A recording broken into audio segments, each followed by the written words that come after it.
قرآن کے بغیر تمہاری زندگی ہی نہیں ہے، تمہارا وجود ہی نہیں ہے۔ یوں سمجھ لیں کہ جتنا زندہ رہنے کے لیے ہوا پانی کھانے کی ضرورت ہے، اسی طرح تمہارے ایمان اور اسلام کے زندہ رہنے کے لیے قرآن اتنا ہی ضروری ہے۔ بنا قرآن کے تمہاری زندگی نہیں۔ قرآن ایک ضابطہ حیات صرف مسلمانوں کے لیے نہیں، اگر لوگوں کی تعصب کی اینک نکل جائے تو میں کہتا ہوں یہ سارے جہاں کے انسانوں کے لیے ضابطہ حیات ہے، پورے دنیا کے انسانوں کے لیے، چاہے وہ آج کسی بھی دین سے تعلق رکھتے ہوں، ان سب کے لیے قرآن ضابطہ حیات ہے۔ قرآن بتاتا ہے جینے کے سلیقے کیا ہیں، کون سی چیز تمہارے جسم کو فائدہ پہنچا سکتی ہے، کون سی چیز نقصان پہنچا سکتی ہے۔ اب میں آپ کو بتاؤں، گاڑی کسی نے بنایا اور آ کر کے آپ مجھ سے سوال کر رہے ہیں اس گاڑی میں کیا ڈالوں، میں تو آپ سے یہی کہوں گا گاڑی بنانے والے سے پوچھو، وہ زیادہ بہتر جانتا ہے۔ عزیزان گرامی، آج یہی حال ہمارا ہے۔ ہمیں پوچھنا یہ چاہیے تھا کہ میرے جسم کا نظام کون سی غذاؤں سے بہتر چلے گا، اے مولا تو ہی بتا، اس لیے کہ تو نے مجھے بنایا ہے۔ اور اللہ سے پوچھنا ہو تو قرآن کھولنا ہوگا، اس مولا نے بہت پہلے ہی تمہیں سارے ضابطے بیان کر دیے۔ اب ایک بات یہ بھی سمجھ کر کے چلیں، بنانے والے نے جو تمہیں ٹرمز کنڈیشن اور جو رولز ریگولیشن بتائے ہیں اس کے خلاف استعمال کرو گے تو مشین کا کیا ہونا ہے وہ سب تمہیں معلوم ہے۔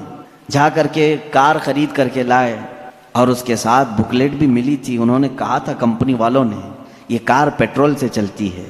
ہو سکتا ہے آپ کے پاس پیسے زیادہ تھے، آپ نے کہا نہیں میں گھی ڈال کے چلاؤں گا، آپ نے پیٹرول کی بجائے کہا کہ نہیں میں تو مٹی کا تیل ڈالوں گا یا میٹھا تیل ڈالوں گا، کھانے والے تیل ڈالوں گا۔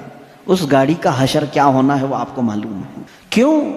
اگرچہ آپ کے دماغ میں گھی اور مہنگا ہے لیکن وہ مشین کے لیے سوٹیبل نہیں ہے۔ اسی طرح اے مسلمانوں، اے مومنوں، اللہ تبارک و تعالیٰ نے تمہارے جسم کو بنایا ہے، ایک ایک رگ کو، ایک ایک بال کو اس نے پیدا کیا ہے، وہ بہتر جانتا ہے کہ تمہارے جسم کے لیے کون سی چیز سوٹیبل ہے۔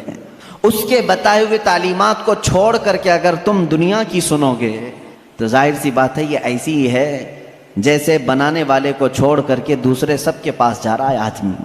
آپ سب دنیا کے اصول جانتے ہیں، پیٹ درد ہو، سر درد ہو، پیر درد ہو، کہیں پر بھی کچھ ہو جسم، تو آپ کسی کسان کے پاس بھی نہیں جاتے، انجینئر کے پاس بھی نہیں جاتے، حالانکہ کسان کھیتی باڑی بہت جانتا ہے، اسے جا کر پیٹ درد کیوں نہیں بتاتے، اسے کیوں نہیں کہتے کہ آپریشن کر دو، آپ کو معلوم ہے وہ پھوڑے سے آپریشن کرے گا۔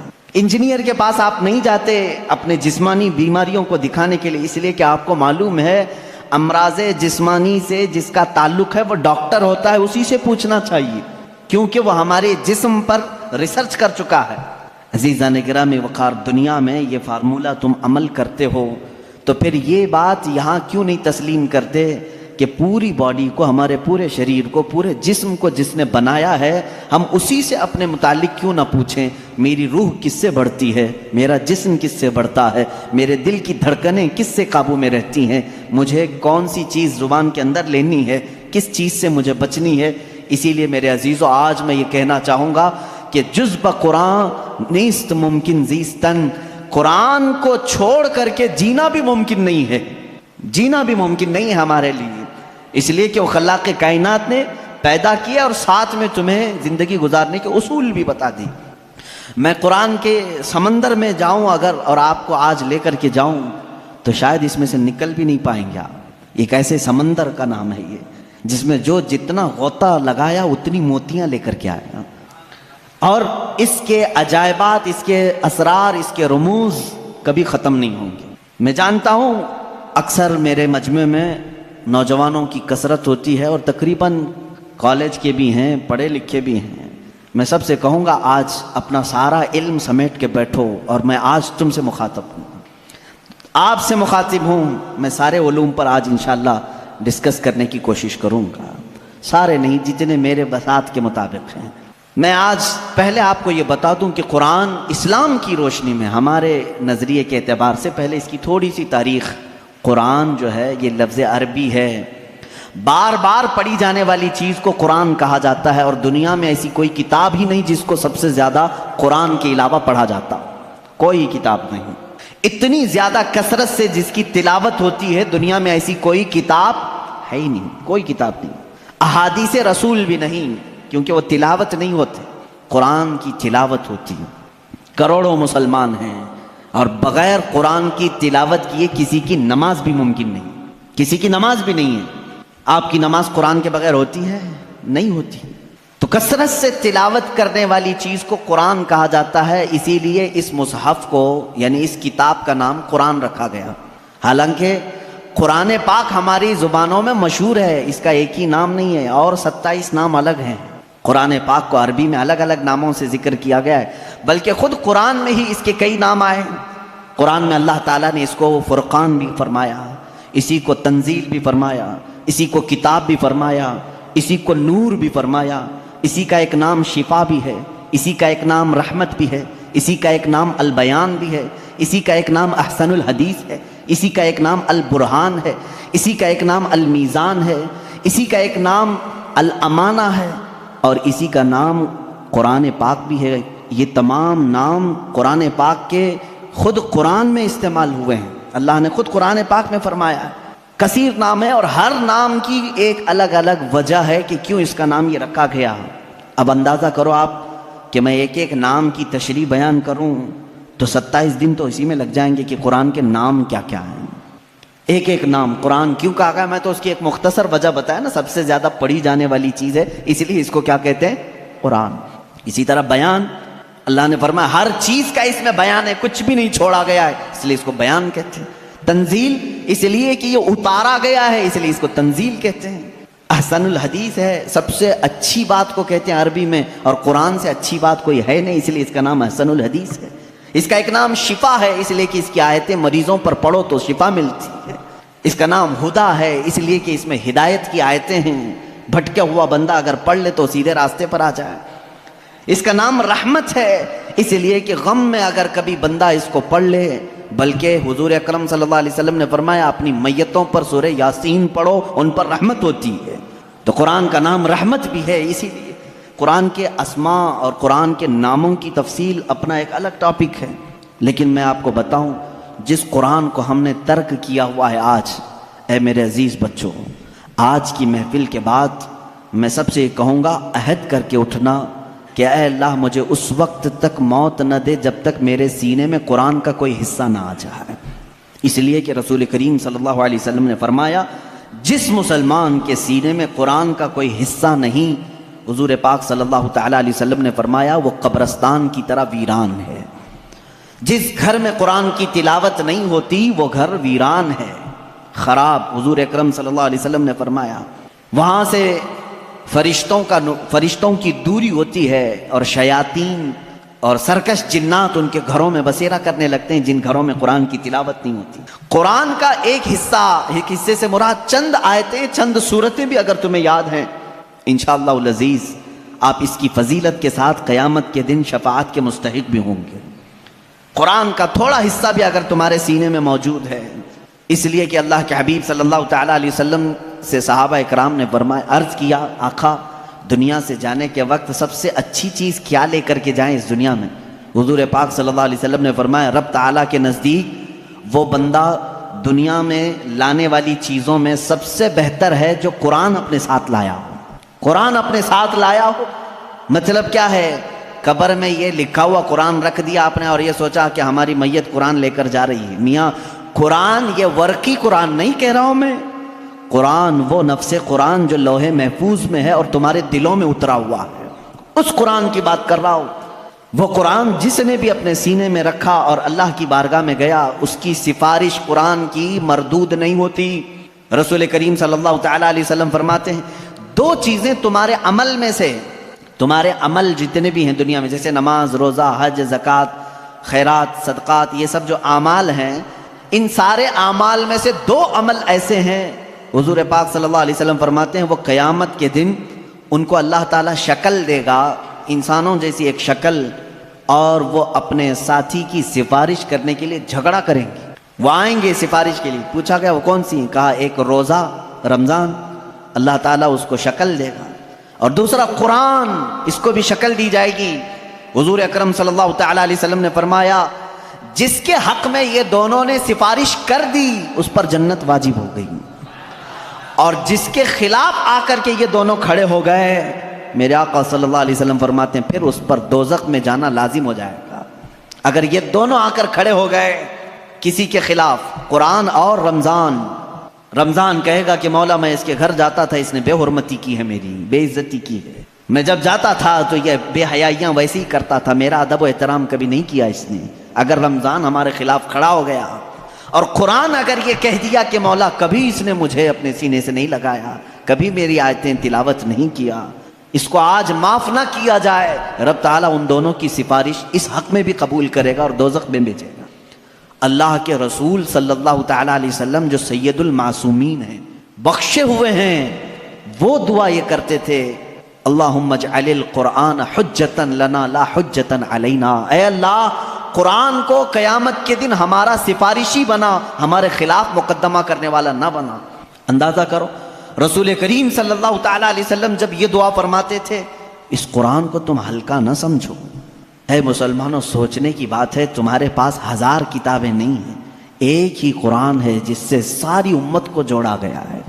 اور حد تو یہ بھی ہے، اسلام میں اسلام کے نام پر 70 سے زیادہ فرقے بنے، بہت فرقے بنے، ہر صدی میں کچھ نہ کچھ فرقے جنم لیتے رہے اور مرتے بھی رہے، آج بھی ہیں 70 سے زیادہ فرقے پائے جاتے ہیں، بلکہ خود شیعوں میں 70 فرقے ہیں، خوارج میں الگ فرقے ہیں، ان کے علاوہ اور دوسرے فرقے جیسے قادیانی ہیں، بدعقیدہ ہیں، جو اسلام کی کچھ نہ کچھ بنیادی چیزوں سے انحراف کرتے ہیں۔ لیکن میں آپ کو بتاؤں، تقریباً جتنے اسلامی فرقے ہیں سب کا اتفاق ہے کہ قرآن یہی ہے، کوئی اور نہیں۔ یہ 30 پارے جو قرآن کے ہیں اس پر سب کا اتفاق ہے۔ یہ بھی قرآن کا ایک معجزہ ہے، دوسرے سارے مسئلوں میں اختلاف چل رہا ہے، لیکن قرآن کا الف لام میم سورہ فاتحہ سے شروع ہو کر والناس پہ ختم ہونے میں تقریباً سارے فرقے اس کو تسلیم کرتے ہیں۔ شیعوں کا ہمارا اختلاف ہے، اہل حدیث سے اختلاف ہے، دیوبندیوں سے اختلاف ہے، رافضیوں سے اختلاف ہے، قادیانیوں سے اختلاف ہے، لیکن جا کر کے سارے مکاتب فکر میں آپ دیکھیں سب کے ہاں یہی قرآن پڑھا جاتا ہے، یہی قرآن ہے۔ اسی لیے میں کہتا ہوں ایک قرآن ہے، لیکن اس امت نے اس کو اتنا بوجھل کیوں سمجھا ہے، اس کو اتنا بھاری کیوں سمجھا ہے، جبکہ وہ مولا اسی قرآن میں یوں فرماتا ہے، ایک بار نہیں 4 بار فرما رہا ہے، وَلَقَدْ يَسَّرْنَا الْقُرْآنَ لِلذِّكْرِ فَهَلْ مِن مُدَّكِرٍ، ہم نے قرآن کو یاد کرنے کے لیے آسان بنایا ہے، ہر کوئی یاد کرنے والا، اور وہ اتنا آسان ہے، اتنا آسان ہے۔ میں نے خود دیکھا ہے کہ وہ بچے جن کو ابھی سوجھ بوجھ بھی نہیں آتی، سمجھ بوجھ بھی نہیں آتی، وہ بھی جب قرآن یاد کرنے لگ جاتے ہیں تو ان کے سینوں میں قرآن اتر جاتا ہے۔ جب میں خود قرآن حفظ کرنے کے لیے نکلا تھا، ہماری عمر 11 سال کی تھی، بہت سارے معاملات سمجھ میں نہیں آتے تھے، لیکن ہم نے تیزی سے یاد کیا، اللہ کا فضل تھا، ہمارے ساتھ کچھ ایسے بھی تھے جن کو 2+2 کیا ہوتا ہے یہ بھی نہیں معلوم تھا، لیکن وہ 30 پارے کے حافظ تھے۔ دوسری چیزوں میں اگرچہ ذہن کند ہو، لیکن قرآن ایک معجزہ ہے جو یاد کرنے والے کے سینے میں اتر جاتا ہے۔ ہاں یہ اس کے ساتھ نہیں جاتا جو اس کو بھاری سمجھتا ہے، جو اس کو بوجھل سمجھ کر کے چھوڑا اس کے ساتھ نہیں جاتا، اور جو اس سے محبت کیا اس کے سینے میں بہت آسانی سے اترتا ہے۔ میں نے تو محسوس کیا ہے، ہمارے ساتھ ایسا بھی ہوتا رہا ہے، استاد بیٹھے ہوئے ہیں سنتے رہتے تھے، ایک دن کا اتفاق ایسا ہوا کہ خبر یہ لگی کہ کل شاید استاد آنے والے نہیں ہیں، موج مستی کرتے ہیں سارے، کل کا تو سبق چھٹی ہے، کچھ یاد نہیں، کیونکہ پہلے ہی معلوم ہو گیا استاد نہیں آنے والے ہیں، اور صبح 8 بجے سے کلاس چلتی تھی، 9 بجے تک نہیں آئے تو پکا ہو گیا کہ آئیں گی، کلاس بند کر کے نکلنے ہی والے تھے کہ استاد سامنے نظر آ گئے۔ سب کو کہا بیٹھو، میری کوئی چھٹی نہیں ہے، میں تاخیر ہو گیا تھا، بس مؤخر ہو گیا تھا، اب سبق سنانے کے لیے جس کو بھی بلایا جائے، ظاہر سی بات ہے جو سختیاں ہوتی تھیں کہاں سے، رات کو یاد نہیں کیے، صبح یاد نہیں کیے، سامنے اچانک سننے کے لیے، ایسے عالم میں ہے۔ میرا خود کا تجربہ بھی ہے، کئی ہمارے ساتھیوں کا بھی تجربہ ہے، قرآن پر ہاتھ رکھا، دل سے کہا اللہ کا کلام ہے، اتر جا جلدی سے، بس اور کچھ نہیں، شاید 10 منٹ لگے ہوں، 15 منٹ لگے ہوں، قرآن کے 2 صفحے یاد ہو جاتے تھے۔ جتنی جلدی پانی ہضم نہیں ہوتا اس سے جلدی قرآن یاد ہوتا تھا۔